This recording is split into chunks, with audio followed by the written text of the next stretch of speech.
Assalomu alaykum hurmatli kuzatuvchilar. O'tgan haftadan beri kommentariyalarimizda, telefonlarimizda juda ham bir portlab ketdi. Savollar yoki bir qanaqangidir maslahatlar so'rashadiganlar juda ham ko'p va ulardan ko'pchiligi, hammasi desa ham bo'laveradi, bitta savolni beradi. Endi GPP admin bo'ladi.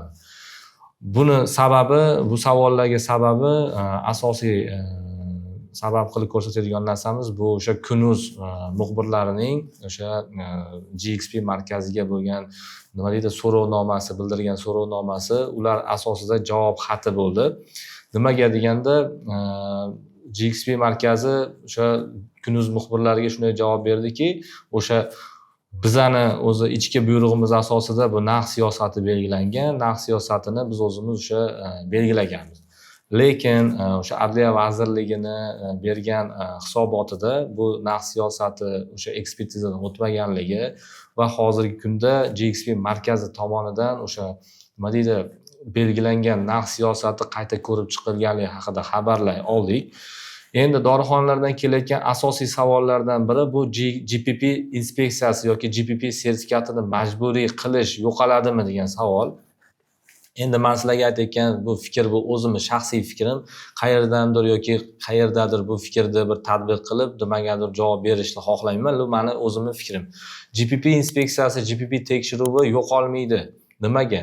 Bu davlat standarti, bu davlatda o'sha prezidentimiz tomonidan berilgan farmonga ko'ra yuritilayotgan ishlar bo'ladi. O'sha 2020-2025-yillarda farmatsevtika tarmog'ini yanada jadallashtirish, rivojlantirish chora-tadbirlarini ko'rish to'g'risidagi farmoniga ichiga kirgan bir qismi bo'lgan narsa bu GPP inspeksiyasidan o'tish. Endi buni yo'qotishdan ko'ra, buni narxini ko'rib chiqishgani meni juda ham ko'proq quvontiryapti. Tadbirkorlarimizga ancha yengillik bo'ldi.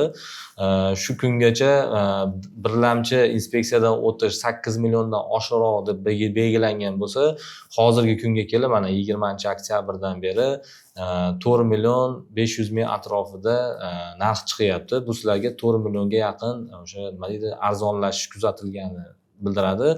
Endi Kunuzdagi bo'lgan narsalar, dorixonadagi bo'lgan narsalar, dorixonachilarni va nihoyat birlashib, o'zlarini fikrini bildirib, shu narxni tushirishga urinishi va unga erishganligi meni albatta quvontiradi. Hurmatli kuzatuvchilar, men sizlar tomondaman, men sizlar bilanman. Lekin ikkinchi tomondan dorixonachilar tomonidan tushayotgan kommentariyalar yoki ulardan berilayotgan savollar, GPP admin bo'lar ekan, GPP yo'q bo'lib ketar ekan, mana endi ko'ramiz ularni holini degan savollar, kommentariyalar kelyapti. Bu narsalarga men xafa bo'laman. Nimaga? Avvalambor GPP kelib, to'g'ri, sizlarga rasxod bo'lgandir bu narsa, sizlarga ortiqcha ishdir, sizlarga bosh og'rig'idir. Lekin bo'lib oxiri kimga foyda bo'ldi? Bu xalqimizga foyda bo'ldi. Xalq kim? Bu sizlarni, bizni qarindoshimiz, yaqinlarimiz, do'stlarimiz, opa-singillarimiz, bu xalq hisoblanadi. Bu degani ularga foyda bo'ldi.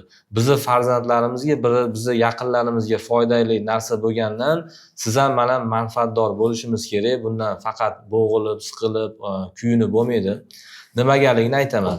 GPP yo'qolib ketish tarafdori bo'lganlarga nimaga negativ kommentariy bildirishimiz sababi, chunki ular GPP standartini suyishmadi. Shu kungacha shu standartni mutlaq teskarisini qilib kelgan odamlar bu GPP standartini suymadi.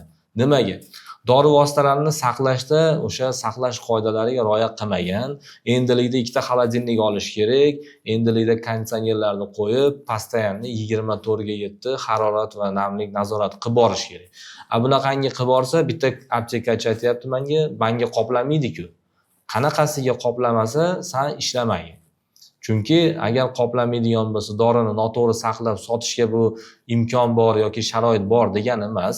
Shuning uchun agar sizga dorilarni to'g'ri saqlab, uni savdosi bilan shug'ullanish sizga qoplamaydigan bo'lsa, marhamat dorixonachilikni yig'ishtiringda, bozorga borib, ko'proq aytganda kartoshka, piyoz sotish bilan shug'ullanganingiz yaxshi. Endi ikkinchi masala, negativ kommentariy bildirishimiz sababi, siz shuni xohlamayapsiz, siz shuni qilishni xohlamayapsiz va vaholanki sizga bu qiyin tuyulyapti. Va buni o'rniga juda ham ko'plab dorixonalarimiz shu yangi shu GPP standartlariga moslashib, u standartni dorixonasiga joriy qilib, mana nazorat inspeksiyasida ham muammolarsiz o'zlari mustaqil ravishda o'tyapti. Hech kimga qanaqangidir nima deydi, ortiqcha to'lovlar to'lamayapti. Bularga bu qiyinchilik tug'dirmayapti. Endi buni asosiy asl negizini qaraganimizda nimaga borib taqaladi? Bu hammasi o'sha dori biznesi yoki dorixona biznesi bilan shug'ullanayotganlarni ikki guruhga bo'lib qo'yishimizga olib keladi. Ya'ni o'sha azaliy o'sha qon-qoniga singib ketgan dorixonachilar, o'sha farmatsevtlar va yangi kirib kelayotgan biznesmenlar. Ikkalasi ikki xil dunyo. Mana bu yangi kirib kelayotgan biznesmenlarga o'z standartingiz ham qiziq yo'q, boshqa dorilaringiz sifati ham qiziq yo'q. Ularga dorini olib sotish bo'lsa bo'ldi. O'sha 15%, 20% ustiga qo'yib sotsa-yu, kimga qanaqa dori, qanaqa sotilishi vashi qiziq. Bular mana shunaqangi negativchilar. Endi dorixonachilarni bildirayotgan reaksiyasidan men xursandman va nihoyat o'zlarini haqlarini talab qilishni boshladilaring. Sizlarga maslahatim, mana men bilishim, o'zimni fikrim, GPP, GDP, GMP, GSP, umuman GXP standartlari umumjahon sog'liqni saqlash tashkilotida bu tavsiya sifatida keltirilgan narsa. Yevropa yoki boshqa mamlakatlarda ham bu tavsiya sifatida keltiriladi, majburiy emas u sertifikatni olishga va u faoliyatni yuritish uchun u sertifikatni olishga majbur emas, xohlasa oladi, xohlasa olmaydi. Lekin olishini foydasi davlat tomonidan qo'shimcha imtiyozlar berilganligi uchun shu GMP sertifikatni olgan ishlab chiqaruvchiga eksport masalasida yoki qanaqangidir mahsulotlarni import masalasida qanaqangidir davlatning subsidiyalari bor.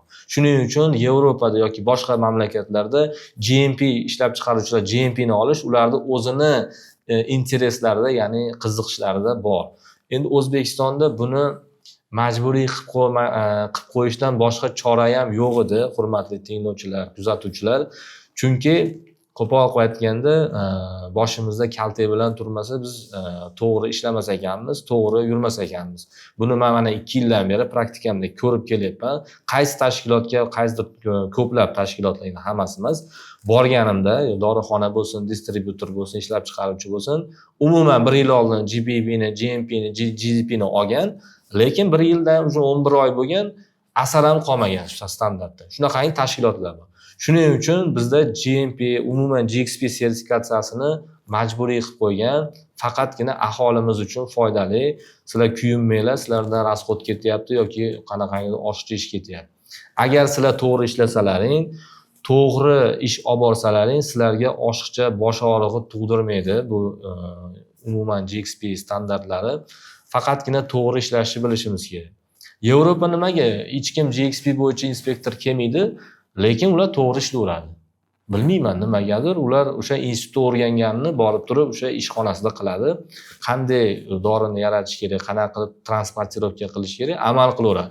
Lekin bilmayman biznikilar nimagadir juda ham bir ayyorlik, qaysi joyda to'g'ri kelgan joyda ilojisi boricha shu nima deydi, ABS yo'llari bilan o'tishga harakat qiladi. Shuning uchun umuman GPP, GDP, GMP ni nazorati, har yillik nazoratini men qo'llab-quvvatlayman.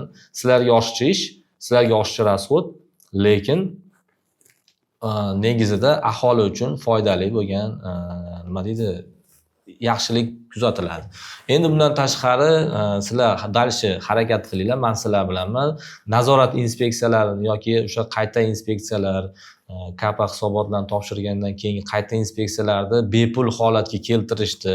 Umuman birlamchi inspeksiyani ham bepul holatga keltirishdi.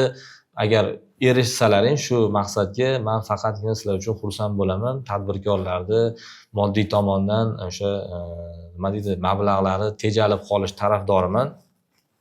Faqatgina o'sha standartlarga rioya qilsalaringina 3 yilda bir marta inspeksiyadan o'tishni ham qo'llab-quvvatlayman, sizlar bilanman. Lekin bilmayman, bitta odam, bitta tadbirkor 1 yilda yoki 2 yil, 3 yilgacha o'sha standartni joriy etib ishlayapti, lekin 99 tasi umuman unutib yuborgan. Shuning uchun har yillik nazorat biz uchun, xalqimiz uchun foydali deb umid qilaman. Sizlarga bildirmoqchi bo'lgan fikrlarim shundan iborat edi. Agar qanaqangidir e'tirozinglar yoki kommentariy bildirmoqchi bo'lsanglar, pastda qoldirishinglar mumkin. Sog' bo'linglar, salomat bo'linglar.